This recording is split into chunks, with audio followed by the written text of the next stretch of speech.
This conference will now be recorded. बिस्मिल्लाहिर्रहमानिर्रहीम rabbi इश्रह ली सदरी व यस्सिर ली अमरी वहलुल उक़दतम मिन लिसानी यफ़क़हू क़ौली।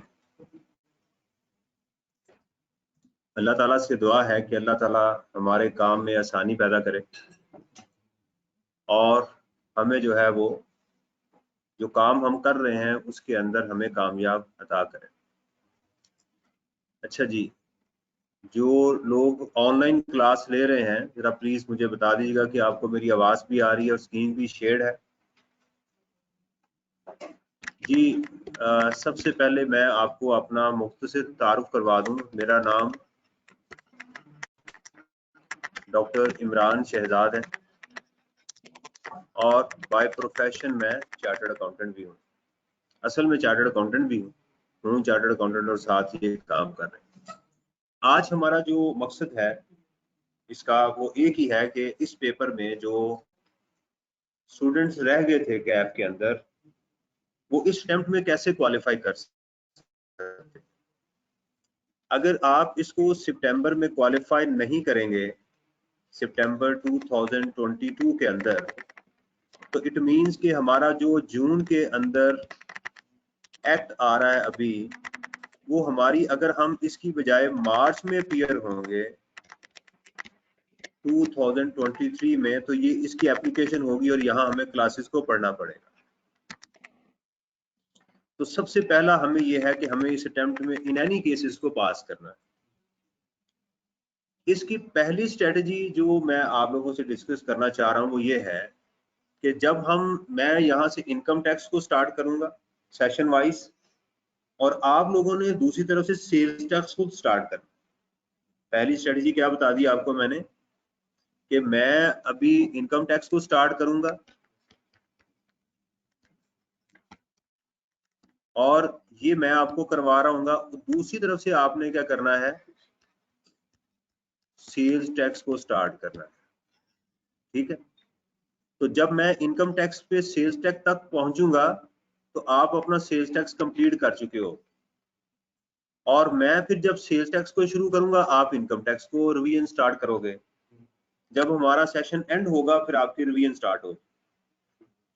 कुछ चीजें जो है वो आपने नोट करनी है। नंबर 1 एक चीज है आपके ईमान की मजबूती।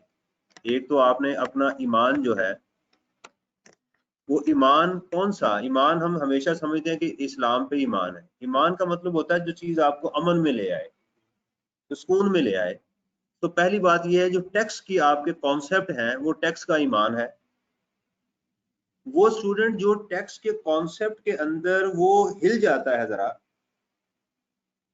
वो समझता है कि ये करूं या ये करूं, इसका मतलब उसका या तो कॉन्सेप्ट ठीक नहीं है वो या उसको ठीक करना नहीं चाह रहा। पहली बात तो ये है कि ईमान आपका ठीक होना चाहिए।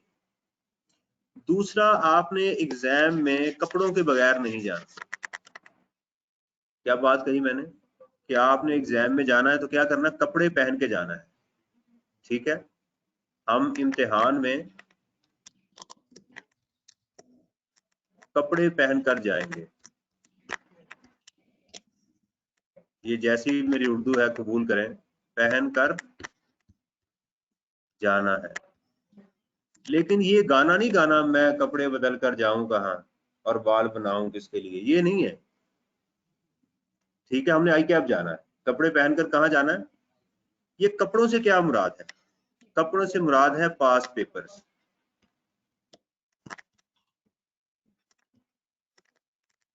मेरे ख्याल के मुताबिक जो शख्स कपड़े नहीं पहनता वो महफिल में जलील होता है। सारे लोग उसको देखते हैं, मजाक करते हैं, उसका परेशान रहता है। समझ आ गई ना।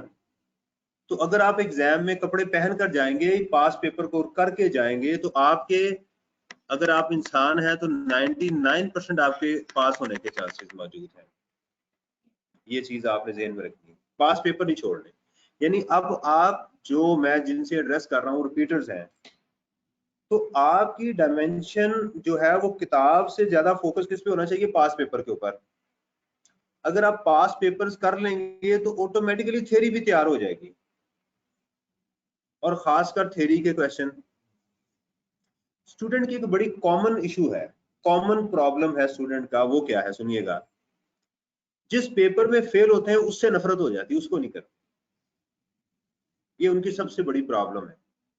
आई am not talking about you, I am talking about the whole CA family. वो उस पेपर को नहीं करते, ये उसके अंदर एक प्रॉब्लम है। ये सबसे बड़ी आपकी गलती होती है कि उस पेपर को हमेशा किया करें। उसके एग्जाम की जो कमेंट्स हैं एग्जामिनर के, उसको देखें उसने क्या कहा है, मैंने क्या गलती की थी। आई कैप को गाली ना दे, क्योंकि जो भी शख्स आई कैप को गाली देता है आई कैप सुन लेता है, उसको दोबारा फेल कर देता है। क्यों? वो कैसे सुनता है? क्योंकि जो शख्स आई कैप को गाली देगा वो अपना कसूर कभी नहीं मानेगा, वो कहेगा तुम गलत हो। तो चूंकि उसने अपनी गलती को फाइंड ही नहीं किया तो दोबारा पेपर में गया बगैर कपड़े पहन के, तो फिर उसके फेल होने के चांसेस बढ़ जाएंगे। ये बात ध्यान में रखें। तो अपने अंदर गलती ढूंढे, राइट। यानी अब मैं कसम खा के कहता हूं कि मेरे वालिद जो थे आई कैप के प्रेसिडेंट नहीं थे, लेकिन मैं चार्टर्ड अकाउंटेंट। मैंने कोई ऐसी गलती नहीं की, किसी से ये नहीं कहा कि मुझे पास करवा दो, पैसे ले लो। आई कैप में पैसे नहीं चलते, समझ। इसलिए इन चीजों को जरा प्लीज ध्यान में रखें कि हमने गलती को फाइंड करना। ये लास्ट अटेम्प्ट है हमारे सामने, सबसे पहले हमने इसको सॉल्व करना है, इसको देखना है कि हमारे साथ हुआ क्या। देखिए हमें सबसे पहले इसमें टाइम दिया गया था 15 मिनट्स का रीडिंग टाइम। इसको पहले देखना हमने कि मैंने क्या इसका सही इस्तेमाल किया एग्जाम में या नहीं किया। आज हम स्ट्रेटेजी के ऊपर बात करेंगे, फिर पेपर को सॉल्व करने के ऊपर बात करेंगे। जब आपको ये टाइम मिला था तो उस वक्त आपके पास सिर्फ ये पेपर था, इसके अलावा आपके पास कुछ नहीं था। एम आई राइट? अच्छा, एक स्टूडेंट ऐसा है कि जिसने ये सारा पेपर उसने पढ़ना शुरू कर दिया, for the purpose of question assume that this कहानी उसने सारी सुना के ये पेपर सारा बेचारे ने पढ़ लिया एंड तक, और उसके बाद अपना सर पकड़ के बैठ गया कि ये तो मुझे नहीं आता। ये उसकी सबसे बड़ी बेवकूफी थी जो उसने की। उसने अपने 15 मिनट का जाया कर दिए, उसने उसका सही नहीं किया। मेरा ये ख्याल है कि उसने गलत किया, क्योंकि कोई बड़ा भी कोई फन्ने खां भी होगा ना, वो पूरा पेपर एक दफा पढ़ लेगा ना एक ही 15 मिनट के अंदर, तो इंशाल्लाह वो कंफ्यूज जरूर हो जाएगा। तो पहली आपने हरकत की कि आप घबरा गए, राइट। तो पहले है कि आपने घबराना नहीं है, पहले उसको पेपर को तसल्ली से क्या करना चाहिए। फिर आप इस पेपर में से, जो मेरे मुताबिक है कि आप इस पेपर में से कोई ऐसा क्वेश्चन ढूंढे जिसके ऊपर आप पूरे 15 मिनट लगा दें। नॉर्मली न्यूमेरिकल जो है वो ट्रिकी होते हैं। अगर आप समझते हैं कि you are well in the numerical, it's okay, you can spend your 15 minutes over there, आप उस पर स्पेंड करें। या जैसे एक बड़ा डिफाइंड एरिया है हमारा, वो है एथिक्स का और कॉन्स्टिट्यूशन का,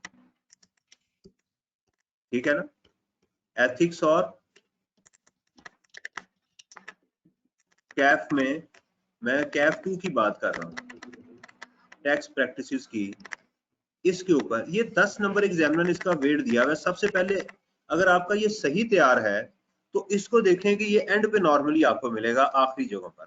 ये देखिएगा क्वेश्चन नंबर 7, 10 की बजाय उसने वेट कितना दिया इसको, 6 मार्क्स का। State any 4 non-revenue objectives which the government achieve by imposing the taxation. Discuss any 3 principles of sound tax system. Right? आपने फौरन लिया और एग्जाम के अंदर इसके ऊपर आपने लिखना शुरू कर दिया नॉन रेवेन्यू ऑब्जेक्टिव जो आपको आते थे, हल्का हल्का आपने इसके ऊपर यहाँ पॉइंट लिख लिए। अब आप कहेंगे सर एग्जामिनर लिखने नहीं देता, चलें कम से कम पढ़ तो सकते हैं। या अगर एग्जामिनर आपके सामने आ भी जाए, थोड़ी सी अंग्रेजी थोड़ी सी अच्छी बोले तो बात वो नहीं कुछ कहता, लेकिन sir I am not doing it mala fide with intention, I am doing it with bona fide intention. Please, उसको ना समझ आएगी किसने क्या कहा अंग्रेजी में, वो कहेगा ओके। और अपने पेपर के ऊपर आप अपना रोल नंबर लिख दें 28931। देखिए सर मैंने रोल नंबर लिखा हुआ है, मेरी आदत है पढ़ने की, मैं ऐसे ही पढ़ता हूँ, पेंसिल के साथ लिख दें। ये आपने कर लिया, ये आपने 3 प्रिंसिपल लिख लिए और ये 4 लिख लिए, 5 मिनट आपको लग गए, 6 नंबर आपने लॉक कर लिए, ठीक है। पूरा पेपर नहीं पढ़ा, एक तो प्रेशर से बाहर निकल आए, 6 मार्क्स आपकी ग्रिप में आ गए। आगे चलें, आप कहते हैं जी मैं इसको देखता हूँ ये क्या है, ये 4 नंबर का ये क्वेश्चन है 4 मार्क्स का। Under the sales tax act rules briefly discuss the chargeabilities in the case of retailer. Retailer के ऊपर कैसे टैक्स लगेगा? आप कहते हैं क्या बात है यार, ये तो मुझे आता है। सर ने 3rd शेड्यूल पढ़ाया हुआ है, राइट। रिटेलर के ऊपर कैसे आप यहाँ बताएंगे कि रिटेलर ने जो है, रिटेलर 2 तरह के होते हैं, एक टियर 1 होता है, एक टियर 2 होता है। उसकी प्रोविजन आप यहाँ थोड़ी थोड़ी जॉट डाउन कर लें, राइट। रिटेलर जो है उसकी जो टियर 1 का होता है उसके लिए रजिस्टर्ड होना लाजमी होता है, आपने सोचा, ठीक है। और उसकी क्वालिटीज क्या होती हैं, ये होती हैं। उसको टैक्स कैसे लगेगा, नॉर्मल टैक्स लगेगा। फिर आ जाए टियर 2 के ऊपर। टियर 2 का जो रिटेलर होता है उसके बिजली के बिल में आता है वो, आपने कुछ चीजें याद कर ली। फिर आपने सोचा, अच्छा हो सकता है यहाँ सोचते सोचते आपको 10-12 मिनट लग जाए। अब फिर देखा आपने, अच्छा सबसे पहले रिक्वायरमेंट पढ़नी होती है। अब इसमें चूंकि रिक्वायरमेंट थी नहीं तो मैंने इसको पूरे को पढ़ लिया। अब आगे देखें, under the sales tax specify the document which must be issued by SL on return of goods to TPL, also state the particular that should be mentioned on the document to be issued। ये उसने invoice के ऊपर बात, debit credit note की बात की है कि उसमें क्या क्या, असल में यहाँ उसने डेबिट क्रेडिट नोट लिखने की बजाय क्या कर दिया, उसने आपको एक कहानी सुना दी। एक बात आपने पढ़ते हुए ध्यान में रखनी है, जो चीज पढ़े हमेशा सोचे इसमें सवाल कैसे पेपर में आएगा।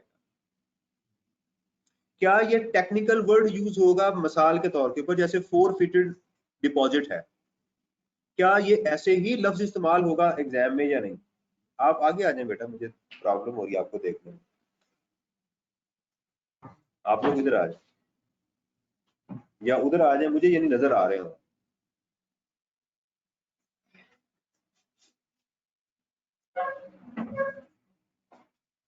वो एक मौलवी साहब होते हैं ना, वो जो छोड़ते हैं, करंट छोड़ते हैं, तो अगर आप नजर नहीं आएंगे तो आप तक मेरा करंट सीख नहीं जाए।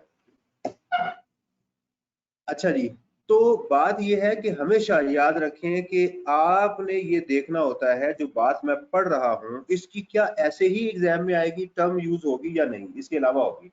फॉर एग्जांपल मैंने बताया कि फोरफिटेड डिपॉजिट जो है वो इनकम फ्रॉम प्रॉपर्टी में टैक्स होता है।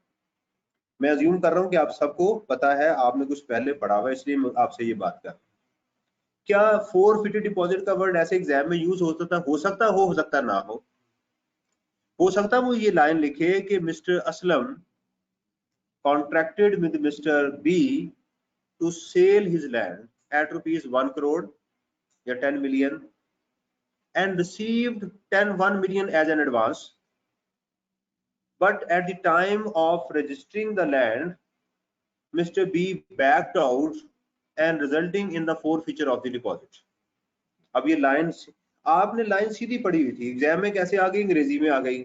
इसको समझना कि अंग्रेजी में मुझे ये लाइन किस तरह से मिलेगी, ठीक है। इसलिए अब यहाँ उसने डेबिट का, अक्सर एग्जाम में डेबिट क्रेडिट का वर्ड आया हुआ है, लेकिन यहाँ पर क्या हुआ है, अब इस सवाल को पढ़ने के बाद देखा जाता है कि क्या इससे ऊपर पढ़ने की जरूरत है या नहीं है, क्या मेरा ऑब्जेक्टिव इस पूरी लाइन में आ रहा है नहीं आ रहा। चले 15 मिनट की हम बात कर रहे थे, मुझे पढ़ते पढ़ते समझ आई यार ये बात मुझे अभी क्लियर नहीं है, इसको बाद में देखूंगा।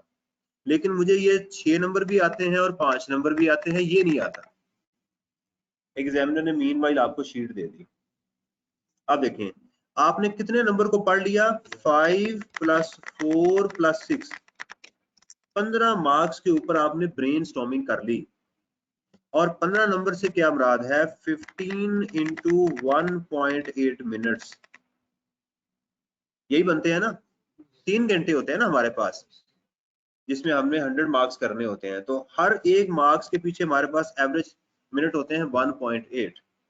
तो आपने देखिएगा क्या इसका आंसर आ रहा है, हाँ जी 27 मार्क्स को आपने, टाइम शुरू नहीं हुआ तो आप उसको गो थ्रू कर चुके हुए, ऐसे ही है। फिर आपने जब सवाल शुरू किया, अच्छा जब ये पेपर एंड हो ना तो यहाँ लाइन जरूर लगाया करें दी एंड के ऊपर यहाँ पर, क्योंकि एक दफा ये भी हुआ कि एक स्टूडेंट था वो दी एंड इधर लिखा हुआ था यहाँ पे, उसने अज्यूम किया कि आखिरी पेज के ऊपर जो है वो सिर्फ रेट्स ही हैं, तो उसने आखिरी पेज पढ़ा ही नहीं और आखिर लास्ट क्वेश्चन छोड़ा है। इसलिए लाजमी देखा करें कि यहाँ तक मैंने काम करना है। आपके पास पेपर आया, आपने पेपर करना शुरू किया, एग्जाम के अंदर लिखा क्वेश्चन नंबर 7 और इसका आंसर लिखा, अब आप देखें कि आपने इन 10 मार्क्स को, लेट्स सपोज कि आपको पता चला कि यार मैं ये नहीं कर सकता, अभी आता है लेकिन कंफर्म नहीं है, तो आपने क्या किया, एग्जाम के अंदर क्वेश्चन नंबर A6 का A पार्ट किया, B की जगह छोड़ के आगे चले गए। एग्जाम के अंदर जो मेरी स्ट्रेटजी रही है, मैं पहले तकरीबन 1.5 घंटे तक मेरा हाथ रुकता नहीं था, जो आ रहा है मैं कर ही जा रहा हूं, जो आ रहा है मैं, अच्छा आपको पेपर आपने ये कर लिया, अब दोबारा पेपर के ऊपर आए कि यार मैंने पेपर में करना क्या था, आपने पहले क्वेश्चन के ऊपर आए, आपने देखा यार पहला क्वेश्चन जो है, Basit is a senior manager, तो कुछ आइडिया हो गया कि सैलरी का है, ठीक है, आप करना चाहें इसको स्टार्ट कर लें, नहीं आगे चलते हैं, स्ट्रेटजी भी बता रहा हूं। Compute the total income, taxable income आ गई, what other option is available to बासित for taxable salary in arrears, identify additional statement छोड़ दें, अभी हमने इसको नहीं कर रहे। फॉर एग्जांपल यहां आ गए क्वेश्चन नंबर 2 के ऊपर, आपने देखा इसकी रिक्वायरमेंट नहीं है, 9 मार्क्स का है, under the provisions of income tax ordinance discuss, ये आपने हाईलाइट कर दिया, the tax implication treatment in each of the following independent matters, purchase of immovable property in cash, कि अगर इमूवेबल प्रॉपर्टी कैश में परचेज कर ली जाए तो क्या होगा, आप इसकी 2 डायमेंशन बताते, ये प्रॉपर्टी अगर 5 मिलियन तक है, आपने कैश में परचेज कर ली तो कोई इशू नहीं, आपके ऊपर कोई टैक्स में नहीं होगा, आपको कॉस्ट अलाउ होगी। But if the value of the property is more than 5 million and you have purchased in cash, then the cost shall be disallowed, the cost shall be, and if this immovable property is used in the business, then depreciation shall not be allowed, and at the time of sale of this immovable property the cost shall be considered as zero, the whole sale price shall be considered as your gain। 3 number इंशाल्लाह मिल जाए। पहले आपने बताया default ना हुआ तो ये होगा, डिफॉल्ट हो गया तो ये कॉन्सिक्वेंसेस आपको होने हैं, ठीक। आगे, payment of any sum by private company to share holder by way of loan, आपने क्या पढ़ा हुआ है, डिविडेंड, देखा आपने डिविडेंड पढ़ा हुआ है, एग्जाम में क्या आ गया, डिविडेंड का वर्ड ही कहीं नहीं है। अब सोचें जरा, अब आपने यहां पर उसको बताया कि जनाब देखें अगर कोई प्राइवेट कंपनी अपने शेयर होल्डर को लोन दे और इसका कोई ट्रीटमेंट नहीं है, हाँ अगर ये loan, if this loan is pending till the end of the end of the tax year, then this loan shall be treated as dividend for the shareholder and he has to pay tax on that amount। Rate बताना है बता दे, नहीं बताना ना बताए, full stop। however अगली बात भी बताएं, if he returned back this loan to the company then he is eligible for the refund of the tax, वो उसके रिफंड लेने के लिए मजाज है, वो रिफंड ले सकता है। 3 नंबर इंशाल्लाह मिल जाएंगे। अगली बात भी लिखना चाहें कि अगर कंपनी डिविडेंड इशू कर दे और ये उसमें रजिस्टर करा ले फिर भी ठीक है, चले। Profit on debt received by a non resident person on security issued by a resident person, right. ये छोटा सा पॉइंट था कि अगर कोई रेजिडेंट पर्सन जो है वो सिक्योरिटी इशू करे पाकिस्तान से बाहर, तो उसके प्रॉफिट ऑन डेट के ऊपर क्या होगा, वो प्रॉफिट ऑन डेट पाकिस्तान में टोटली टैक्सेबल होगा। हाउएवर कुछ कंडीशन के अंदर वो एग्जाम्प्ट हो जाता है, वो लिखनी है। अब अज्यूम करें कि आपको एग्जाम में ये वाला पार्ट नहीं आता, ये 2 आते हैं, अभी 2 लिख दें। अच्छा 2 लिखने के बाद आपने एग्जाम में इसको भी क्रॉस करना है, इसको भी क्रॉस, इसको भी, इसको नहीं करना बल्कि इसको यहाँ लाइन लगा के ऐसे छोड़ देना है कि ये वाला हमारा पार्ट रहता है। फॉर एग्जाम्पल नहीं यार, आगे चले, इसके ऊपर बैठ के रोना धोना नहीं शुरू कर देना। देखे ना आप लड़ पड़े हैं 3 लोगों से, तो क्या करेंगे, अपने आप को छोड़ दें, फिर जो काबू है उसको पकड़ लें, एक बंदे को तो पकड़े ना कम से कम, एक को पकड़ेंगे आपको 2 फायदे होंगे, एक तो वो मारना रुक जाएगा आपको, पहले तीनों ने मारना था ना, अगर आप खामोश हो गए तो अब क्या होगा, 2 मारेंगे, एक से बच गए, इसकी आप जो है ना कोई नुकसान कर सकते हैं आराम से। ये मैंने बचपन में ये सीखा लड़ते हुए, ठीक है। तो कम से कम ये घर जाके तीनों ये नहीं कह सकते हमने उसको बड़ा मारा, उसमें से एक जरूर कहेगा कि मेरे साथ कुछ हुआ बुरा है आज। अंडरस्टैंड, फोकस होके, और मुंह नीचे रखना प्लीज, ये नहीं कोशिश करना, ठीक है, ताकि मुंह पे ना निशान लगे, ये एहतियात करनी होती है लड़ते हुए। आपने कितने नंबर कर लिए, पहले उसको देखा, अभी मैं स्ट्रेटेजी बता रहा हूँ, अभी मैं पेपर के ऊपर नहीं आ रहा। आपने उसमें से एक पार्ट छोड़ दिया, इसमें से भी एक पार्ट छोड़ दिया, आगे चल रहे हैं। मूव, मूव जिसको नहीं कहते आर्मी वाले, मूव, जेंटलमैन मूव, मूव कर रहे हैं आप। आगे आपने बी पार्ट के ऊपर आ गए। Requirement, compute the amount allowable deduction in determining taxable income of FC for tax year this. Deduction कितनी है अलाउएबल जो हमें करनी है, ठीक है, ये उसने बता दिया। This FC started a new project is incurred 5 feasibility study, obtain 3% loan, इसमें से किया for install the plant and machinery, cost of this. आपने कहा कि यार ये भी मुझे कोई समझ नहीं, मिसाल दे रहा हूँ, आगे चलें, रुकना नहीं है, फौरन समझ नहीं आ रही तो आगे मूव करें, आ जाएगी समझ, कहीं से कोई मदद ही मिल जाती है, विद्युत से ओवर हेयरिंग हो जाती है। भाई मैंने तो नहीं पूछा ना, अगर कोई किसी से कोई बता रहा है पूछ, मेरे कान में आवाज पड़ गई तो अल्लाह ताला की जो है वो, मैं तो नहीं कर रहा ना, ये है। आगे, list the persons or income that are allowed as tax credit to 100% of the tax payable, also specific condition limitation which are required to be fulfilled, avail the tax credit। उस tax credit को avail करने के लिए क्या condition है, आपने कहा जी मुझे ये आता है, किन कंडीशन में 100% टैक्स क्रेडिट जो है वो आपको मिल सकता है चैप्टर 2 के अंदर। आपने इसको भी कर लिया, इसको भी क्रॉस कर दिया, और आपने इसको पकड़ के इसको भी हाईलाइट कर लिया, इनकी जगह छोड़ते जाना पेपर में, आगे आगे आगे मूव किया आपने, रुक नहीं रहे आप, क्या कर रहे हैं, मूव कर रहे हैं, आगे चल रहे हैं, आगे चलें। ये देखिएगा क्वेश्चन नंबर 3,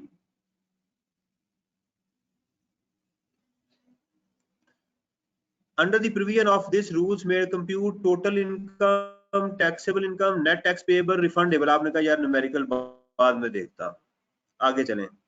ये मेरा स्टाइल है, मेरा स्टाइल है पेपर में कि मैं न्यूमेरिकल एंड पे करता, पहले जो आता था मैं पहले वो कर लेता। briefly explain the term sectoral benchmark ratio, also explain the circumstances in which a commissioner shall determine taxable on the basis of sectoral bench। ये बड़ी ऐसी चीजें जो पेपर में आती हैं, इनको जो है वो ऑड सिचुएशंस कहते हैं, जो पेपर में कभी भी टेस्ट नहीं हुई, पहली दफा हुई, ऐसे 3 से 5 नंबर पेपर में बाज़ आ जाते हैं, ठीक है। और इससे भी आपने घबराना, देखिए हमें एग्जामिनर ने कहा है कि तुमने 50% पेपर ठीक कर लिया तुम पास हो, तो अभी हम 50% पेपर छोड़ नहीं रहे, अभी हम 70% कर रहे हैं, कुछ चीजें, आगे चलें।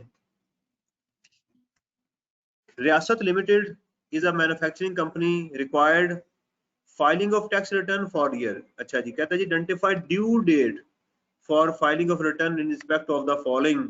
ले जी, ये हमारे लिए एक आसान तरीका था 3 नंबर लेने का, सिर्फ उसने कहा जी ड्यू डेट। अच्छा, इसके अंदर जिस बच्चे ने स्टोरियां लिखनी शुरू कर दी वो गया, क्योंकि उसको 3 ज़रबे 3 तो नहीं मिलने ना, उसको 9 मार्क्स तो कभी नहीं पेपर में, 3 ही मिलने हैं। तो उसने कहा आइडेंटिफाई करें, तो आपने बताना था कि उसका जो ईयर एंड हो रहा है इसकी डेट क्या है, ट्रांजिशनल पीरियड की क्या होगी, स्पेशल की क्या होगी, बस आइडेंटिफाई करके डेट लिखनी थी आगे, इससे ज्यादा आपने एग्जाम में। तो स्टूडेंट क्या गलतियां करते हैं, नंबर को नहीं देखते, कॉन्सेप्ट को देख के छलांग लगा देते, कहते हैं यार वो सवाल तो नहीं आता था, ये तो आता है ना, इसी के ऊपर ही सारा जोर दे दिया। भाई आप शादी में हो, हड्डी हड्डी चूसी जा रहे हो, गोश्त खाओ आप, उसको कितना तो चूस लोगे आप, समझ आ रही है, तरीके से चलना है। एग्जाम एक जंग होती है जिसके अंदर आपने चलना होता है, आगे चलें। Identified due last date of amendment of assessment है जी, ये भी बड़ी अच्छी तरह आपने की हुई है, ये 2 नंबर भी आपके हो गए। आपको मैंने बताया था कि चैप्टर 10 जो है हमारा, जो है वो चैप्टर कौन सा, 20 रिटर्न असेसमेंट और अपील का, याद है मैंने कहा था इसमें 10 नंबर अक्सर एग्जाम में आते हैं, आइडेंटिफाई किया हुआ था ना, 10 नंबर उसमें से मैंने कहा था आते हैं, 10 नंबर मैंने कहा था उसमें से आते हैं आपके एथिक्स और कॉन्स्टिट्यूशन में, और आपका जो पहला क्वेश्चन है वो 20 नंबर का चैप्टर 10 और 16 में से आता है, ये भी मैं आपको बता चुका हूँ। तो उसको पहले following information pertain to 3 unlisted companies. जब अनलिस्टेड कंपनीज आएंगी तो फौरन हमारे जहन में क्या आना चाहिए, कैपिटल गेन का पहले कॉन्सेप्ट आना चाहिए, क्योंकि अनलिस्टेड कंपनी के शेयर को अक्वायर करने पे कोई टैक्स नहीं है, बेचने पे है। ठीक है, रिक्वायरमेंट देखिएगा, डेटा नहीं भी पढ़ा मैंने, मैं डायरेक्ट आ गया रिक्वायरमेंट पे। कंपनी का क्या पूछ रहा है, under the provision of income tax briefly discuss whether each of the above company can be classified as a small public or private company, right? ये small company की डेफिनेशन आपके चैप्टर नंबर 14 में थी, पब्लिक और private company की definition आपके chapter number 8 में थी खालिद पेटीवाला की बुक में। Also state the additional information if any which may be required for determining the classification of these companies। उस कंपनी की अदर इंफॉर्मेशन वो स्मॉल कंपनी की सबसे ज्यादा होती है, उसका टर्नओवर जो है वो 250 मिलियन से ज्यादा होना चाहिए। ठीक है, ये पढ़ा था ना वो कंडीशन जो है वो इसकी वो 7 नंबर था। तो आपने लेट्स सपोज कि आपने इसमें से ए कंपनी कर ली, सी कंपनी कर ली, बी नहीं की, बी को हाईलाइट करके यहाँ लिख लें, इसका भी मैंने लिखना है जगह छोड़, मिसाल नहीं अभी समझ आ रही, जो आ रही है उसको करके आगे निकलना है। आगे चले गए, ये है जी हमारे पास क्वेश्चन, इसके मार्क्स कहाँ लिखे हुए हैं, क्वेश्चन नंबर 5। अच्छा जी, क्वेश्चन नंबर 5 की अजीब सिचुएशन ये है कि इसमें न्यूमेरिकल भी मौजूद है और थ्योरी भी है। 25 नंबर जो है वो सेल्स टैक्स के होते हैं हमारे पास, और न्यूमेरिकल आपको नजर आ रहा है कि बड़ा ब्रीफ और छोटा है, तो आप कहते हैं यार पहले मैं इसको कर लूं। आपने न्यूमेरिकल को किया न्यूमेरिकल वो शख्स पूरा करता है, बात याद रखें, जो घर के अंदर पूरा न्यूमेरिकल करता है। मैं हमेशा कहता हूं, अभी आज मैंने क्लास में टेस्ट वापस किए थे, ठीक है, तो उसके अंदर एक बात मैंने ये कही थी कि सारे फेल हो टेस्ट में, लेकिन आपने सबने क्वेश्चन पूरा किया होना चाहिए, आप फाइनल में पास हो जाए। जो स्टूडेंट घर के अंदर प्रैक्टिस करते हुए अपने न्यूमेरिकल को पूरा करता है, उसको पूरा देखता है, वो बात याद रखें कि वो पेपर में न्यूमेरिकल कर जाता है। देखें इस न्यूमेरिकल के अंदर क्या चीजें हैं, 1-2 एडजस्टमेंट होंगी, 5 होंगी, 6 होंगी। ये नहीं हो सकता कि आपको 2 एडजस्टमेंट आती हैं 5 नहीं आती, ये होगा कि आपको 7 में से 3 नहीं आती, 2 नहीं आती। अगर तो 7 में से आपको 5 नहीं आती तो फिर तो प्रिपरेशन नहीं है। एग्जामिनर ऐसा थोड़ी है कि मुंह से आग फेंकता है, उसने कोई तलवार पकड़ी हुई है, उसने आपको पास करना है। पास नहीं करेगा तो फाइनल में कैसे जाएंगे, चार्टर्ड फर्म फारिग हो जाएंगी, वहां बच्चे कहां से जाएंगे। पेपर बनाते हुए सारी चीजें देखी जाती हैं, ये बात याद रखें। ठीक है, आपने ये वाला कर लिया, आपको आता था, उसके बाद आप इसके ऊपर आ गए, इसको आप, उसने कहा जी इंडिपेंडेंट ट्रांजैक्शंस है, ठीक है, और ये देखिएगा रादर आसान क्वेश्चन था। यहां तक पहुंचते पहुंचते आप आधा टाइम कंज्यूम कर चुके हो, कितना, आधा। अब देखिएगा इस आधे टाइम में आपने क्या किया, अब जरा नोट करते हैं, स्ट्रेटेजी देखिएगा ये नोट करते जाइएगा, 3 + 3 6, 6 और 5 ये वाला भी आप कर चुके हैं, 8 ये कर चुके हैं, राइट, 8, और इसके कितने मार्क्स थे जी, ये भी 8 नंबर का था, ये भी लिखे, नोट करते जाएं, ये आप कर चुके हैं। 7 नंबर आप ये कर चुके हैं, इसमें समझे एक पार्ट रह गया आपका, ये 2 मार्क्स ये कर चुके हैं, 3 मार्क्स ये कर चुके हुए हैं, राइट। कितने मार्क्स हो गए जी, 39। मेरे ख्याल में यहां तक पहुंचते पहुंचते 50% से ज्यादा पेपर मेरे से हो जाता है। 1.5 घंटा बहुत होता है। मैंने अज्यूम किया बड़ा डिप्रेस्ड सिचुएशन के अंदर कि 30 नंबर के मार्क्स हम वो अटेम्प्ट कर चुके हैं जिसमें हम 90% श्योर थे। कितने थे, अब अज्यूम करें कि इसमें मुझे 9 मार्क्स ना भी मिले तो मेरे कितने नंबर आएंगे, 30 कट कटा के भी। ये मैंने जो श्योर नंबर थे वो उठाए अभी, इसमें 30 आ गए। अब मेरे पास बचे हैं दो न्यूमेरिकल, एक क्वेश्चन नंबर 1 है और एक क्वेश्चन नंबर 3 है मेरे पास। और नहीं, ये तो गिने नहीं अभी हमने, 39 में ये भी गिने जी। 40, हाय हाय हाय, उस्ताद छा गए कि नहीं। मैंने कहा था 1.5 घंटे तक पहुंचते पहुंचते आधा पेपर हो जाना चाहिए। असल में ये 1.5 घंटा नहीं है, ये थे पहले 15 मिनट और प्लस आपके 90 मिनट्स, ये हुए हैं सारे। और अगर 48 में से कितने आपके नंबर कट जाएंगे, चलें अज्यूम कर लें कि 18 कट जाएंगे, फिर भी 30 नंबर आपके श्योर हो गए। ठीक है, ये 30 नंबर कैसे आए, ना घबरा के, ना घबरा। अब आपके पास दो न्यूमेरिकल मेजर आ गए जो हमने करने थे। ये क्वेश्चन नंबर 1 कितने मार्क्स का आ गया हमारे पास, 19 मार्क्स का, और एक क्वेश्चन नंबर 3 है गालबन इसमें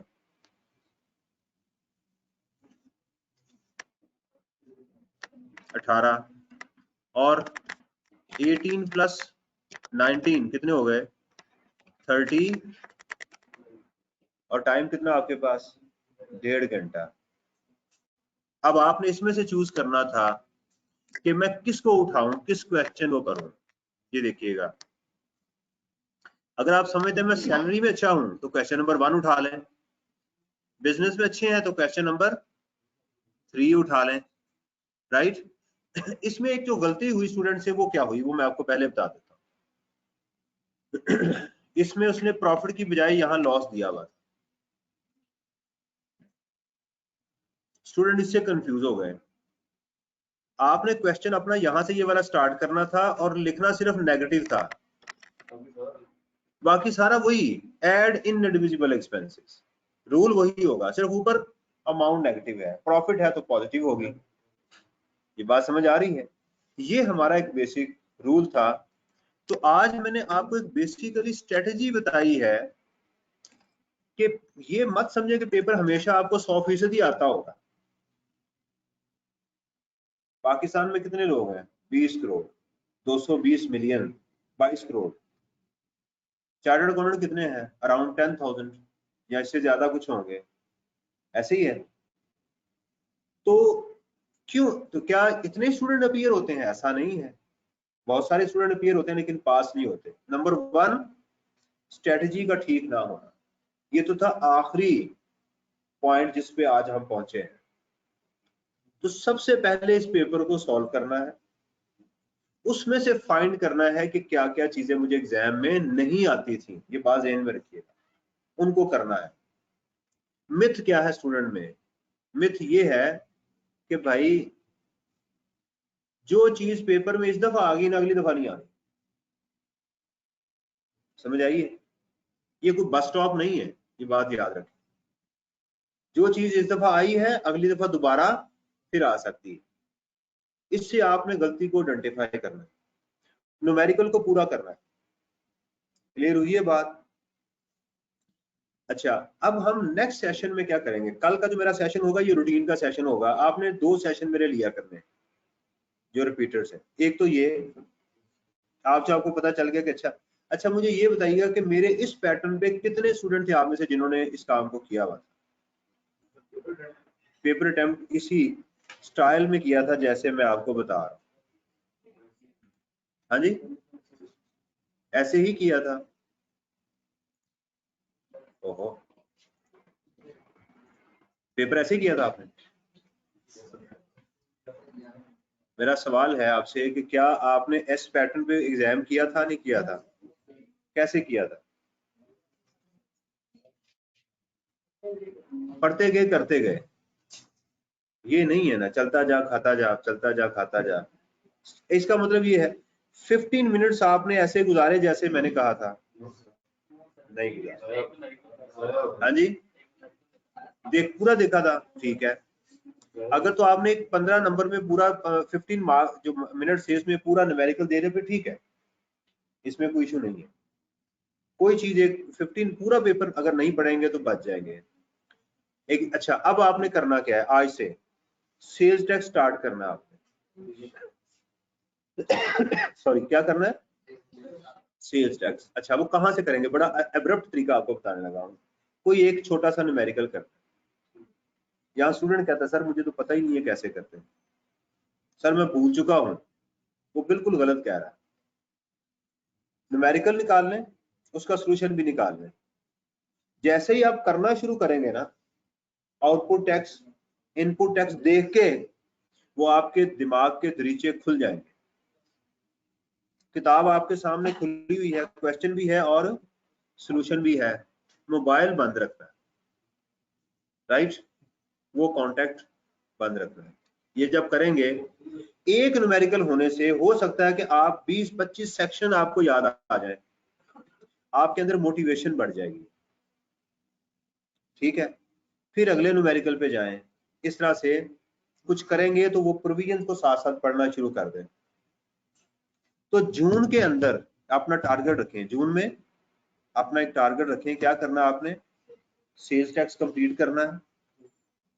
और चूंकि ये न्यूमेरिकल का एरिया ज्यादा है, इसके साथ साथ अपनी कॉन्स्टिट्यूशन को और एथिक्स को याद करें।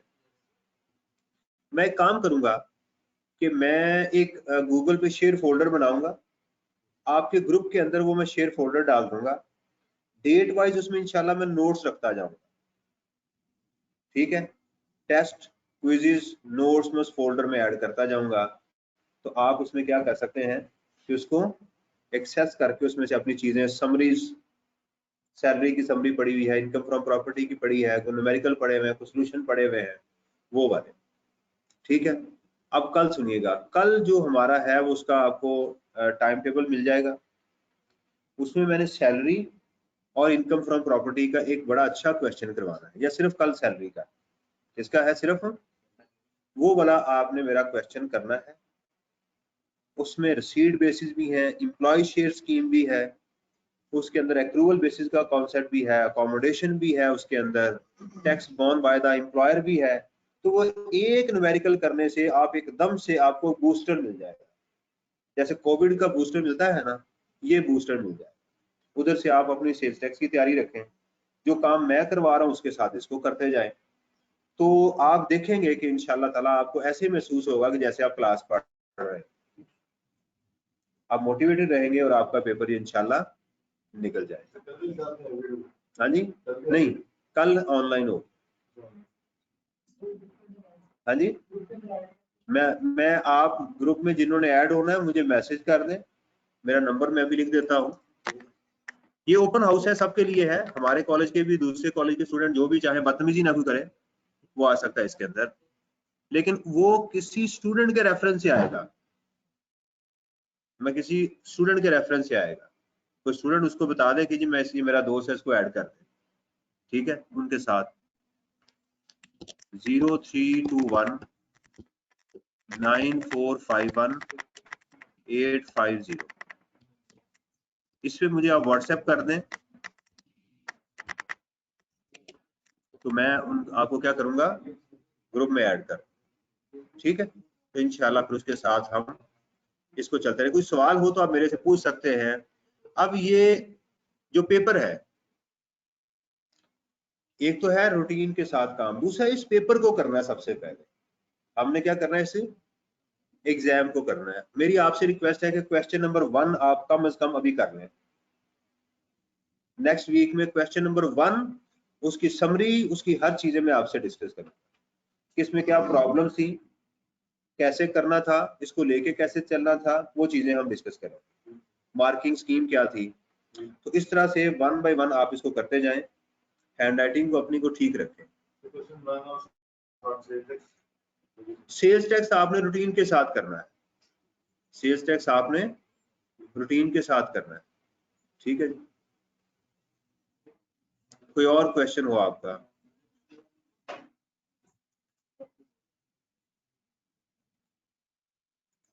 मैंने रिकॉर्डिंग बंद तो नहीं कर दी थी?